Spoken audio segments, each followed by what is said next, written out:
আলহামদুলিল্লাহি ওয়াহদাহ ওয়াসসালাতু ওয়াসসালামু আলা সাইয়্যিদিনা ওয়া মাওলানা মুহাম্মদ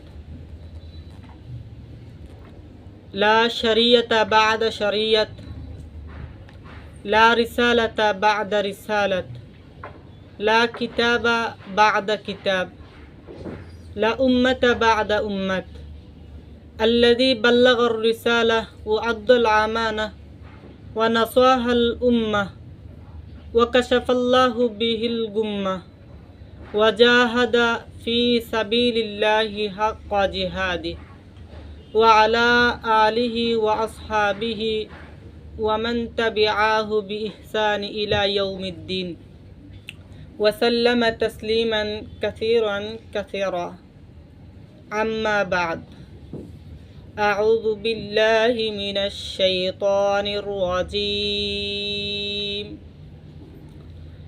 বিসমিল্লাহির রহমানির রহিম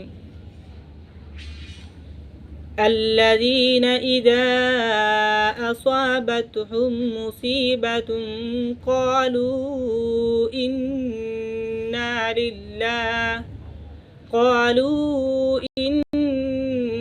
لله وإنا إليه راجعون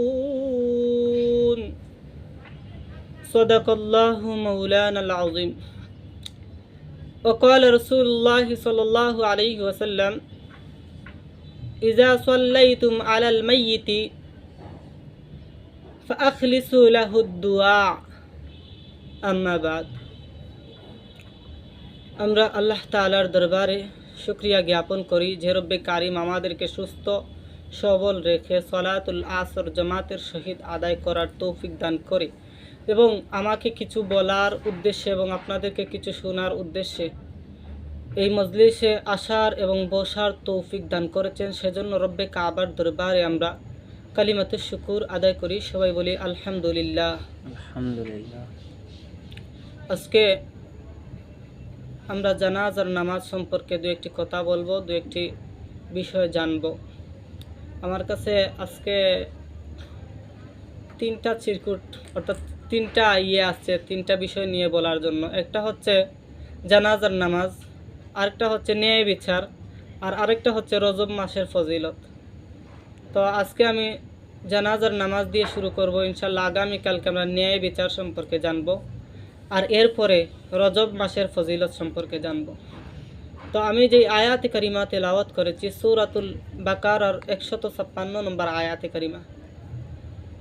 আর নবী আকরাম সাল্লাল্লাহু আলাইহি ওয়াসাল্লামের অসংখ্য হাদিসে ভান্ডার থেকে একখানা হাদিসে পাক, হাদিসের টুকরা আমি তেলাওয়াত করেছি।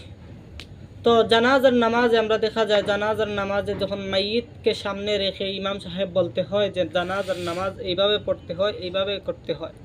তো আমরা জানাজার নামাজের বিষয়টা জানা দরকার। জানাজার নামাজের ফরজ তিনটি। জানাজার নামাজের ফরজ তিনটি। এক নম্বর হচ্ছে নিয়ত করা। কি নিয়ত? যে আমার ভাই অমুক মারা গেছে, আমি ওর নামাজে শরিক হব ইনশাআল্লাহ। এটা হচ্ছে ফরজ, ফরজে কিফায়া। 2 নম্বর হচ্ছে দাঁড়িয়ে নামাজ আদায় করা, এটা ফরজে আইন। আর 3 নম্বর হচ্ছে 4টা তাকবীর দেয়া। তো 4টা তাকবীর দেয়া এটা ফরজে আইন। এই হচ্ছে জানাজার নামাজের 3টা ফরজ।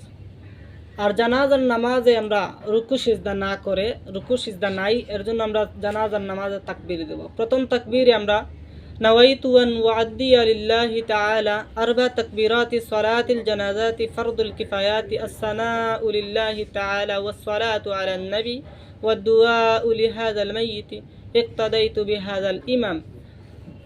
তো এখানে যদি মাইয়িতটা মহিলা হয় তাহলে এখানে আমরা বলবো লিহাদিহিল মাইয়িত। তো ইক্তাদাইতু বিহাযাল ইমাম মুতাওয়াজ্জিহান ইলা জিহাতিল কাবাতিশ শরীফাতি আল্লাহু আকবার, প্রথম তাকবীর। দ্বিতীয় তাকবীরে আমরা পড়ব, মানে প্রথম তাকবীর দেওয়া হবে আল্লাহু আকবার। দ্বিতীয় তাকবীরে আমরা সানা পড়ব। সানা সুবহানাকা আল্লাহুম্মা ওয়া বিহামদিকা ওয়া তাবারাকা ইসমুকা ওয়া তাআলা জাদ্দুকা ওয়া জাল্লা সানাউকা। এখানে শুধু ওয়া জাল্লা এড হবে, আর কিছু না। তো দ্বিতীয় তাকবীর আল্লাহু আকবার, দ্বিতীয় তাকবীর শেষ। তাহলে তৃতীয় তাকবীর আমরা পড়ব নামাজে যে দুরূদ শরীফ পড়ি, দুরূদ শরীফ পড়ব।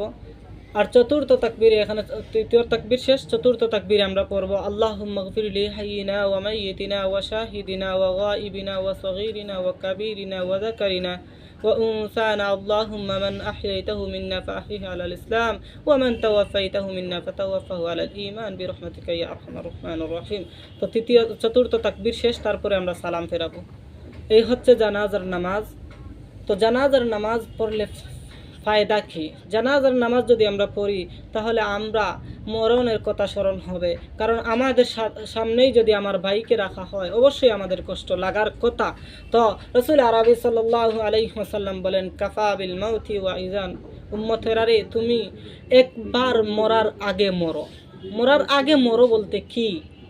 মরার আগে মরার চিন্তাটা করো যে আমি কবরে যাব, আমার কবরে কি হবে, আজকে আমার ভাই চলে গেল, হয়তো আমি এই জানাজার নামাজ থেকে উঠতে পারবো না, এই জানাজার নামাজে আমিও চলে যেতে পারি। কুল্লু নাফসিন যায়িকাতুল মাউত, সকল প্রাণী মৃত্যুশীল, মৃত্যুর স্বাদ গ্রহণ করতেই হবে। তো এখানে যে আমি মরবো না এমন কিছু না, আমি এখানেই তো মরে যেতে পারি। তো এই হচ্ছে একটা জানাজার নামাজে আমার মরণের দিকে করবে, মনে জাগ্রত করে দিবে যে আমিও মৃত্যুশীল প্রাণী, আমারও মৃত্যু হবে। আর দ্বিতীয় নম্বর, রাসূল আরবি সাল্লাল্লাহু আলাইহি ওয়াসাল্লাম হাদিসে বলেন যে যে ব্যক্তি জানাজার নামাজে শরিক হলো সে 1 কিরাত সওয়াব পাবে, আর সে যদি দাফনে শরিক হয় তাহলে 2 কিরাত সওয়াব পাবে। এখন 1 কিরাত আর 2 কিরাত, কিরাতটা কি? কিরাত হচ্ছে উহুদ পাহাড় সমপরিমাণ সোয়াবের একটা অংশ। উহুদ পাহাড়ের বর্তমান দৈর্ঘ্য হচ্ছে 7 কিলোমিটার, 7.5 কিলোমিটার, আর প্রস্থ হচ্ছে 3 কিলোমিটার, আর উচ্চতা হচ্ছে 3533 ফুট। এই এত পরিমাণ সোয়াব আল্লাহ তাআলা 1 কিরাতে দিবেন যারা জানাজার নামাজ পড়বে। আর জানাজার নামাজের পরে আমরা দোয়া করব। আর যদি যেখানে দোয়া হয়, এখানে একটা ফিতনার বিষয়, যেখানে দোয়া হয় আমরা দোয়া করব, আমরা ফিতনা করব না, কারণ আমাদের নবী আকরাম সাল্লাল্লাহু আলাইহি ওয়াসাল্লাম ফিতনা শেখান নাই, ইসলাম ধর্মে ফিতনা নাই। যেখানে দোয়া হয় আমরা দোয়া করব, আর যেখানে দোয়া হয় না আমরা দোয়া করব না। রাসূল আরবি সাল্লাল্লাহু আলাইহি ওয়াসাল্লাম যে হাদিস পড়েছিলাম, রাসূল আরবি সাল্লাল্লাহু আলাইহি ওয়াসাল্লাম বলেন, তোমরা জানাজার নামাজে যখন শরীক হও তখন খাসভাবে মাইয়িতের জন্য দোয়া করো। তো অনেকেই বলে থাকেন যে জানাজার নামাজটাই দোয়া। ভাই আসলে ফিতনার জন্য না, আপনাদেরকে জানানোর জন্য।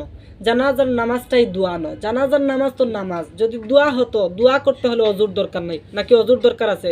দোয়াতে অজুর দরকার নাই, দোয়াতে কিবলার দরকার নাই। জানাজার নামাজে যখন আমরা করলাম, নিয়ত করলাম, তখন তো বললাম কাবাতি শরীফাতে, তাহলে কাবার করে কাবাকে সামনে রেখে নামাজ পড়লাম, কিন্তু দোয়া করতে হলে তো এই কাবাকে সামনে রাখার দরকার নাই। দ্বিতীয় কথা, দোয়া করতে হলে ইমামের ইক্তাদা করার দরকার নাই। তো যারা বলবেন যে রাসূল করিম সাল্লাল্লাহু আলাইহি ওয়াসাল্লাম দোয়া করেন নাই, তো মুসলিম শরীফের একটি হাদিস, হয়তো এটা 6060 নতুবা 660, আমার ক্রমিকে হাদিসটা মনে নাই এখন, দেখার বহু আগে দেখেছিলাম, আরবিটা আপনাদেরকে শোনাই। রাসূল আরবি সাল্লাল্লাহু আলাইহি ওয়াসাল্লাম দোয়া করলেন, আল্লাহুম্মা গফির লাহু ওয়ারহামহু ওয়াআফিহি ওয়াআফু আন্না ওয়া আকরিম নুজুলাহু ওয়া ওয়াসি' মুদখালা ওয়া গসিলহু বিমাই ওয়াসসালজি ওয়াল বারাদি ওয়া নাক্কিহু মিনাল খাতায়া কামা ইউনাক্কাস সাওবুল আবিয়াদু মিনাদ দানাস। তাহলে এখান থেকে প্রমাণ হলো যে জানাজার নামাজের পরে দোয়া আছে, রাসূল করিম সাল্লাল্লাহু আলাইহি ওয়াসাল্লাম করেছেন। তো এটা আমরা জানার বিষয় জেনে রাখলাম, কিন্তু যখন জানাজার নামাজের পরে দোয়া হবে তখন আমরা দোয়া করব। আর যদি দোয়া করছেন না তাহলে এখানে আমরা বাধা দিব না যে দোয়া কেন করলেন না, নতুবা কেউ দোয়া করে আমরা তা বলবো না যে দোয়া কইরেন না, যেটা হয় সেটা আমরা মেনে নিব, ঠিক আছে? তো আল্লাহ তাআলা আমাদেরকে বুঝার তৌফিক দান করুন, আমিন।